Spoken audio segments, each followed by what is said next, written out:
Hello बच्चों, आपका स्वागत है अपने YouTube channel Usha study classes में। तो बच्चों, आज हम पढ़ेंगे जन्माष्टमी पर निबंध। प्रस्तावना। श्री कृष्ण जन्माष्टमी एक हिंदू त्योहार है जो विष्णु के 8वें अवतार भगवान कृष्ण के जन्म का जश्न है। यह हिंदू धर्म के सबसे महत्वपूर्ण त्योहारों में से एक है और पूरे भारत में बड़े उत्साह के साथ मनाया जाता है। कृष्ण जन्माष्टमी का त्योहार भाद्रपद माह के कृष्ण पक्ष की अष्टमी तिथि को मनाया जाता है। भगवान कृष्ण का जन्म कहाँ हुआ था? भगवान कृष्ण का जन्म मथुरा में कंस के कारागार में रात्रि 12 बजे हुआ था। यह त्योहार अगस्त या सितंबर के महीने में मनाया जाता है। कृष्ण के माता पिता देवकी और वासुदेव थे।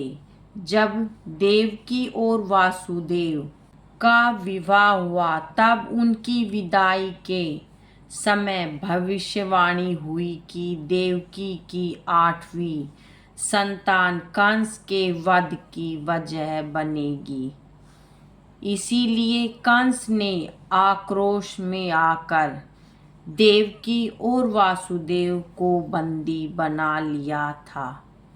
इसके पश्चात कंस ने देवकी के 7 पुत्रों की हत्या भी कर दी थी।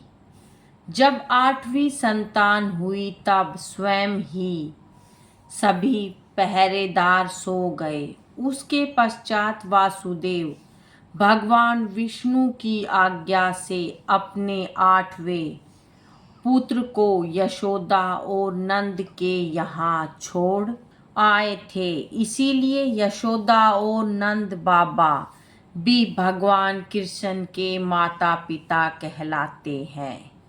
जन्माष्टमी का महत्व। जन्माष्टमी भगवान कृष्ण के जन्म का उत्सव है जो भाद्रपद महीने के कृष्ण पक्ष की अष्टमी तिथि को मनाया जाता है। यह त्योहार हिंदू धर्म में बहुत महत्वपूर्ण है। जन्माष्टमी का महत्व न केवल धार्मिक है बल्कि यह जीवन में प्रेम, आनंद और सादगी का भी प्रतीक है।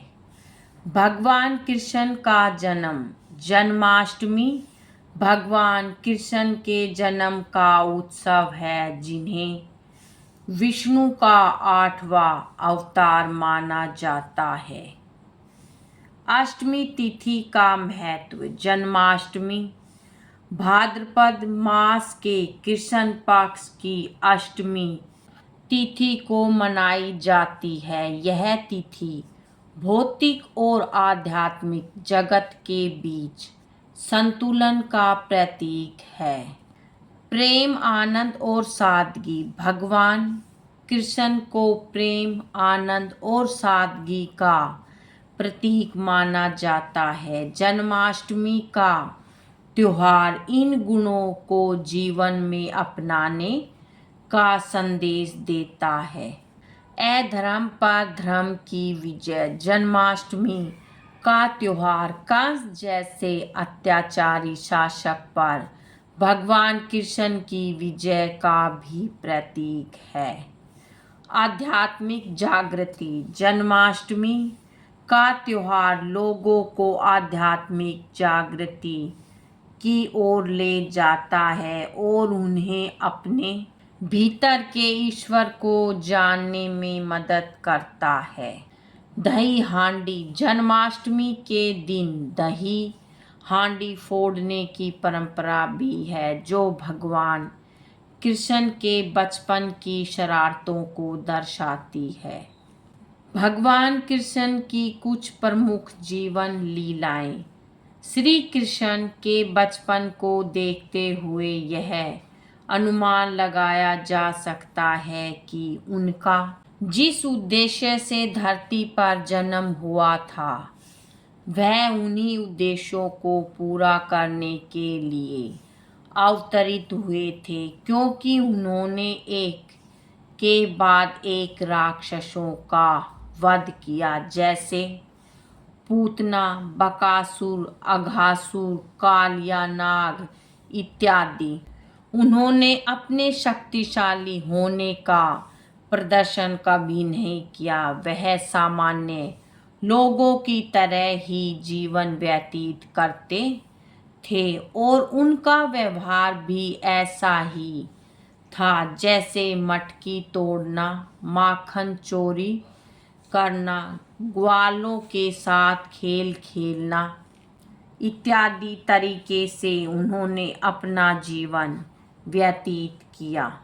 श्री कृष्ण को प्रेम का प्रतीक भी कहा जाता है, क्योंकि उन्होंने राधा तथा अन्य गोपियों के साथ कृष्ण लीला का बहुत ही सुंदर चित्रण प्रस्तुत किया था।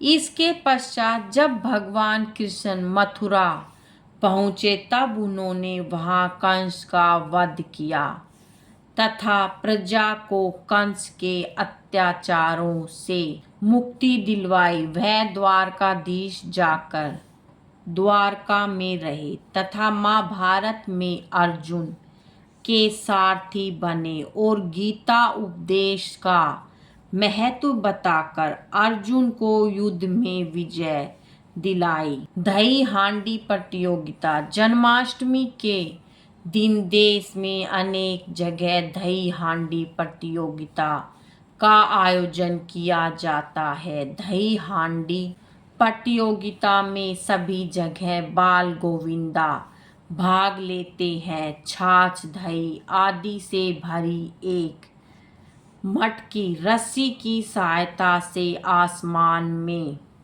लटका दी जाती है और बाल गोविंदा द्वारा मटकी फोड़ने का प्रयास किया जाता है।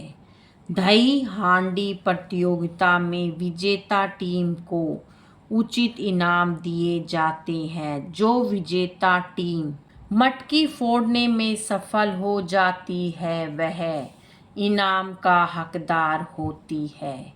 मथुरा और वृंदावन में वैसे तो जन्माष्टमी का त्योहार विश्व भर में मनाया जाता है, पर मथुरा और वृंदावन में प्रमुख रूप से मनाया जाता है। यहाँ कृष्ण जन्माष्टमी के अवसर पर रासलीला का आयोजन किया जाता है। देश विदेश से लोग इस रासलीला के सुंदर अनुभव का आनंद उठाते हैं। निष्कर्ष। इसी प्रकार श्री कृष्ण ने अपनी लीलाओं को रचते हुए धरती के लोगों को अत्याचारों से बचाया था। हमें भगवान कृष्ण के जीवन से यह प्रेरणा मिलती है कि चाहे कुछ भी हो जाए, व्यक्ति को अपने कर्म और धर्म पर ही चलते रहना चाहिए। बच्चों, आज की वीडियो में इतना ही। मिलेंगे नेक्स्ट वीडियो में एक नए टॉपिक के साथ। बच्चों, वीडियो अगर अच्छी लगे तो वीडियो को लाइक करें, शेयर करें और चैनल पे नए हैं तो चैनल को सब्सक्राइब करें। Thank you.